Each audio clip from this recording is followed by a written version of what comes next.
Hey guys, and welcome back. I'm Seiben here for the Etherhub, bringing you more Magic the Gathering lore. In today's video, we'll finally finish the battle for the Etherhub, which pits the rebellious Renegades against the authoritarian Consulate in a fight over this valuable facility. Chandra and Nissa had already fallen for a ruse which pulled them away from the hub. Tezzeret sent Chandra's long-hated rival Baral to distract the hot-headed Planeswalker, and it worked. Gideon and Liliana were left to defend their location along with the rebel forces while Jace was out collecting intel, and while they managed to take down a few giant gearhawks, they watched helplessly as their base was attacked from the air. Chandra and Nissa are still out for Baral's blood, but will her quest for revenge lead to the end of the Renegades? Fury, rage, anger, frustration, anything that can describe someone pissed off could be applied to Chandra. Baral, the man who murdered her father, who tore her from her mother, was flying away in a thopter just out of reach of her flames. Nissa was still following her, trying to heal the results of her last encounter with Baral, but Chandra didn't even notice she was hurt. In pursuit, Nissa lifted a giant root from beneath the concrete, which flew the two to the rooftops of Kaladesh, where Baral's thopter finally landed. From this vantage point, Chandra could finally see the full scale of the Consulate assault. Massive gearhawks cast fire into protesting crowds, while a swarm of thopters and airships buzzed near the command center of the hub, where her mother was. Just another reason to punch Baral's face in. Baral steps out, blaming her, as he always did. Maybe she could protect them if she was there. At this point, Chandra could only answer by throwing fire at his disfigured face. Baral casually dismissed the spell by canceling it with ease. Nissa comes to her friend's defense, sending her elemental made of roots and mud towards their opponent. But even this tactic falls flat as another gearhawk washes it away with water, fire, and sparking electricity. Baral was prepared for anything this time. Nissa isn't done yet though. Her elemental is just one tool in her arsenal. She reveals a sword from a branch and jumps back into the fray, furiously stabbing automatons as they march towards her and Chandra.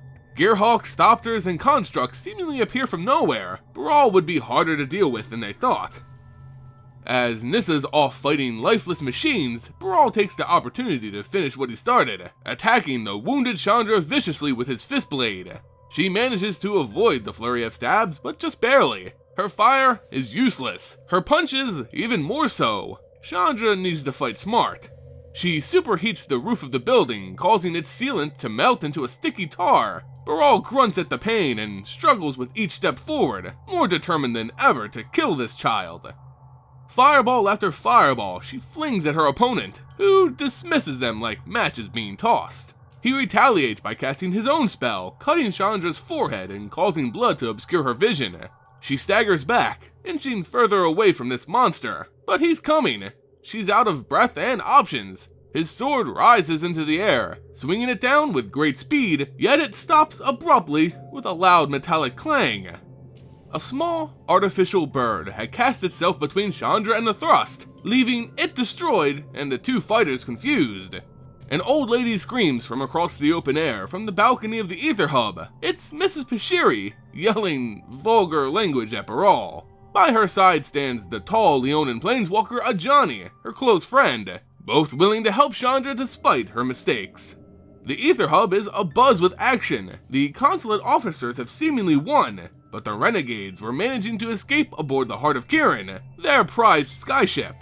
Its guns come to life as it mows down the faceless inspectors threatening it, all while aerial thopters dropped bombs from above. As the Heart of Kirin flies, Baral orders a gunner to take out Pashiri, triggering an angry response from Chandra. But Baral cancels the magic around him. Chandra's helpless. She can't make fire or even breathe. There's nothing she can do. The small gun thopter arcs lightning at the balcony as Ajani strikes back. Pashiri manages to dodge several lightning arcs, but eventually she's hit, falling to the ground stunned and unconscious.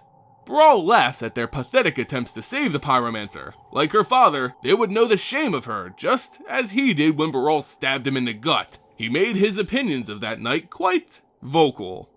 Chandra finds the man's throat as he continues to beat her. Others are coming to arrest her and Nissa, who is again standing by her side. They can't fight anymore, but Chandra could end this. Nissa had to leave, but she refused. They would do this together, whatever needed to be done. Chandra wasn't a monster, but she could become one if she chose to. Baral had killed her father, killed her auntie, and now he was going to kill her, and there was nothing she could do about it. But there was something she could do, something she could always do. Burn. Chandra's body erupted like a volcano, superheating the very air around her, becoming as hot as the sun. No amount of counter magic could stop this rage, even if he wanted to. She would burn until there was nothing left of Baral and nothing left of herself. This power would consume her. It demanded payment, but it would end this once and for all. Nissa is standing beside her, calm hand on her shoulder, whispering words she can barely hear over the spinning cataclysm. "We can't lose you," she says. "You're loved, and we can't lose you like this." The words were sweet, but there was no stopping this. It raged like it had a life of its own. Chandra had stepped over the line. She couldn't pull away. Nissa pulled her back to reality, reminding her of peace and solidarity, a time when she could relax, when everything was alright. She wasn't this torrential fire. She was a small candle in a lantern, lighting a peaceful blue lake, still and silent. She could always be that candle, so long as she wanted to. The talk worked. The fires ceased to roar. She collapses. If she can't walk, then Nissa would carry her. She is loved. Baral almost had her. It was his strategy. Antagonize a mage until they are pure rage and they'll eventually burn themselves out. No matter. Without her fire, she's no threat. He could kill her with a dagger if he wanted to. In fact, he could kill her with the same dagger that killed her father. Wouldn't that be poetic? But as he stepped towards her, a branch erupted from the tar-soaked roof, caving in his chest plate. Nissa was done playing games with this man. As he struggled for breath, Thopters landed around the fallen officer as he was approached by Chief Inspector Davin Bane, the leader of this little mission. Baral is eager to turn these forces against Nalaar and this elf, but Davin has something else in mind. He again brings up his misplaced reports of his first encounter with the Nalaar family almost 12 years ago, where he stated on the record that Kieran died in a fire and that Chandra was nowhere to be seen. By his own admission, Baral had said that he was the one who killed Kieran Nalaar and put young Chandra on display to be executed without trial. Both crimes of the highest magnitude. Lying in this Consulate report sealed his fate. Baral screamed, excusing it off as his duty. "She's a pyromancer, a monster." To which Davin replies, "She's a citizen." Rather than following his orders to finish off Chandra and the elf, Davin places Baral under arrest.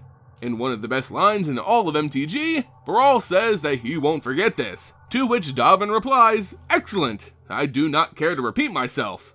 Savage. Back at their safe house, the Renegades exhaustingly repair the damaged heart of Kieran.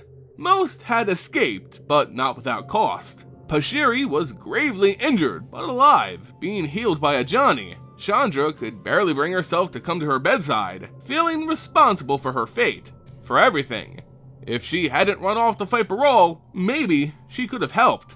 Her mother, Pia Nalaar, walked in fists clenched. Chandra feared her anger, but she approached with open arms and a tearful smile. Chandra screwed up, yes, but everyone was so happy that she was just alright.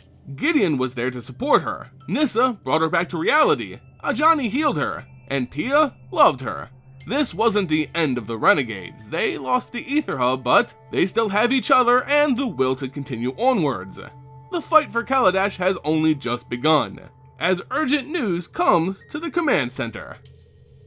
And that concludes our story on the Siege of the Aether Hub. Of course, this doesn't mean the end of the Renegades for good. We still have plenty of Aether Revolt lore to go. Tezzeret is more of a threat than ever, while Chandra seems to be at her most vulnerable, almost giving up everything in her pursuit for vengeance. It'll take the whole of the Renegades led by Pia Nalaar along with the entire Gatewatch plus a new member in order to finally crush the Consulate for good. Oh, and promised, here is my special foil giveaway to symbolize the fall of the Aether Hub. It's a foil Baral's expertise.